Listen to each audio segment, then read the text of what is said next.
আর এই যে আমাদের সবজি ক্ষেত,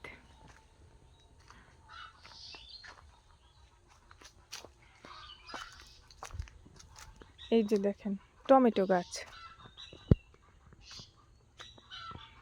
তো টমেটো কিন্তু এখন লাল হওয়ার পথে, মানে পাকার পথে। এই যে অনেক টমেটো পাকা শুরু হয়ে গেছে। এই যে এই কালার হয়েছে, তো আরো পাকবে। আর বেশি মাত্রায় লালচে হয়ে গেলে কিন্তু পাখিয়ে খেয়ে ফেলে। এই যে একটা, তো কাঁচা টমেটো দিয়ে কিন্তু শুটকি রান্না করলে অনেক মজা। তো এই যে দেখেন বড় বড় কাঁচা কাঁচা টমেটো।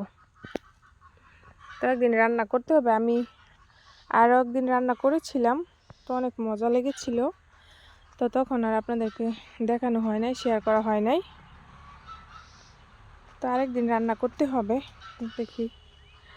এই যে দেখেন এটাতে কিন্তু লাল শাক আর দাঁড়া বোনা হয়েছে। এই যে দেখেন লাল শাক, অনেক লাল শাক উঠছে। তো আমি তো আসি না, দেখি না। এই যে দেখেন, এই যেগুলা কিন্তু লাল শাকের চারা। তো এই যে দেখেন অনেক লাল শাক উঠতেছে।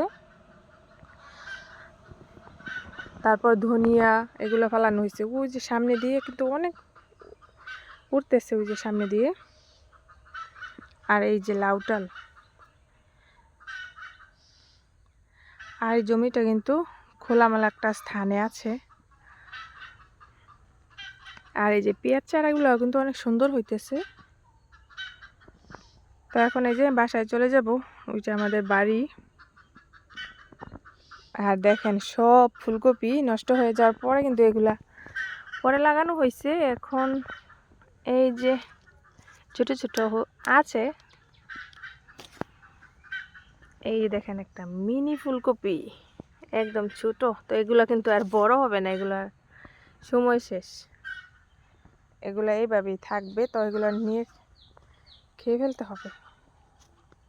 এই যে আরো আছে এই জায়গায়, যেহেতু পরে লাগানো হওয়ার কারণে কিন্তু এগুলো বড় হয় না। আর একটা কথাই আছে না, সময়ে সব কিছু করতে হয়। তো এই ফুলকপি লাগানোর কিন্তু একটা সময় আছে, তো সময় অনুযায়ী কিন্তু লাগাতে হয়। আর নয়তো হয় না, ভালো হয় না ফলন। যেমন এক একটা মৌসুম আছে, ঠিক তেমন কিন্তু এই সবজিরও একটা মৌসুম আছে। ফুলকপির একটা মৌসুম, এই যে টমেটো একটা মৌসুমে লাগানো হয়। তারপর হচ্ছে পেঁয়াজ চারা, তারপর দেখেন ধান ক্ষেতও কিন্তু এই মৌসুমে লাগানো হয়। এটা যদি পরে লাগানো হয় তাহলে কিন্তু ফলনটা ভালো আসে না।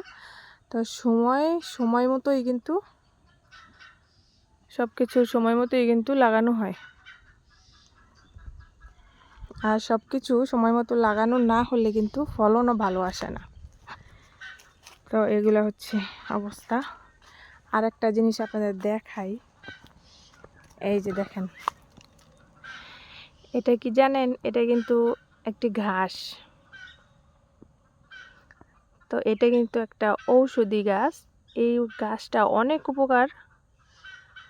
এই যে দেখেন, আর এটাতে যে ফুলটা আছে, এই ফুলের যে নিচে যে গোড়াটা আছে, এখানে থেকে কিন্তু আমরা ছোটবেলায় কি করতাম, মধু খাইতাম।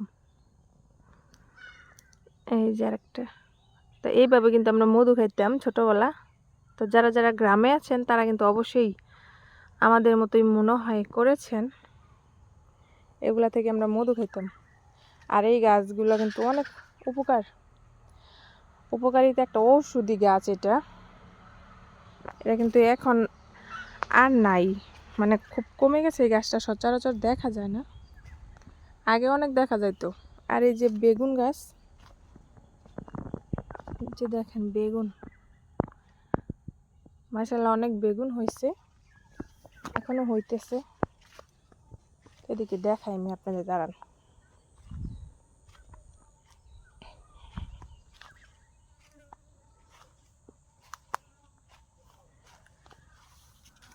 তো এই যে অনেক বেগুনই কিন্তু হইতেছে।